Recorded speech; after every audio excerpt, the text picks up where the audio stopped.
By the way, you brought up Pete Carroll, 62 years old. He's the best-looking 62-year-old I've ever He's the second seen. oldest coach in the league. I was shocked to hear that. Yeah. Tom Coughlin looks like his dad. You know what school he went to? Anybody? Pete Carroll? Yes. I do not. University of Pacific. He went to the Jets. He was canned in 94. San Francisco defensive coordinator 95-96. Canned by the Patriots, goes to USC, then comes back to Seattle. You were talking about the coaching. Is he this great of a coach? I think he is. Yeah. No doubt. Yeah, no doubt. Is there a better coach in the NFL? There could be. I think Harbaugh might be better. Belichick is, given his history, is better, right? But he's definitely in the top 5. He motivates those guys probably better than any coach. He's well prepared. He put together a great team. You just can't ask for anything more.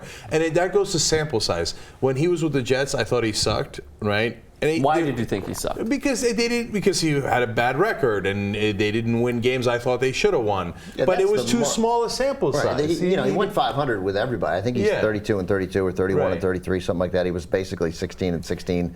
I might be off by a game with both teams. But yeah, it's 2 seasons. I think he had 2. Do you have 2 seasons? Just he had one season with the Jets, and then 3. I think he had 3 with the Patriots. So 97 to 99, he was with the Patriots. So 3, and then he is. It's like he's 32-32. Right. And so let's, another vote in favor of give people a chance. Belichick also sucked with the Browns before he became legendary with the Patriots, right? And I thought Pete Carroll blew that Texas game, USC-Texas, by not having Reggie Bush in on the most important play, yada, yada.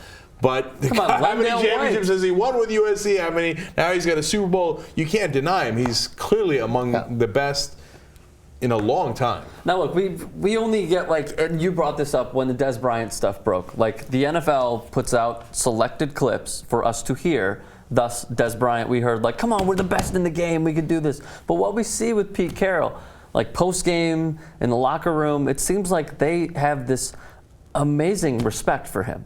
He has everyone's respect on the team, no matter what position. Yeah, so his philosophy is to be a cheerleader.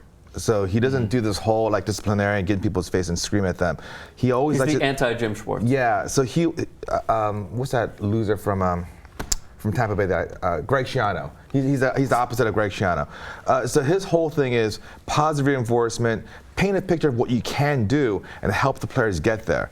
And the thing that I love about him is that he gives players who are the best performers an opportunity to actually play. So it's not based on your draft pick. It's not based on how much money you make, what your contract size is. The best player gets to play. Malcolm Smith. Very respectable. Malcolm Smith, a 7th rounder. Byron Maxwell, a 6th rounder. Richard Sherman, Cam Chancellor, a 5th rounders. They have 3 receivers who played that weren't even drafted. So those are all, to get 4 top-level defensive starters from the 5th round down, you know what you're doing. You know what you're looking for, and there's too many to be an accident to get lucky. A, you know how to draft right, but B, you know how to develop them. You know how to develop them. That's right. I'll throw one last caveat in for Pete Carroll, which is that he's good with younger players who are more into the rah-rah stuff. And Seattle's an incredibly young team, right? Fair point. At some point, if he has more of a veteran team, this stuff might not work as well. So we'll see. But it doesn't really matter because he's already accomplished so much. But if you have more of a veteran team that has been there with him, they might adapt to it. Yeah, that's a fair point, except once you, that usually doesn't work when you're a college coach who comes into a veteran team. Right. By now, he does that, and every veteran who comes there is sort of going to be like, I know what I'm getting into. This guy's a cheerleader. Also, in 2008, when he was still at SC in November, he sat and he talked to his kids. He coached at SC, and he's Pete Carroll, so I hated him.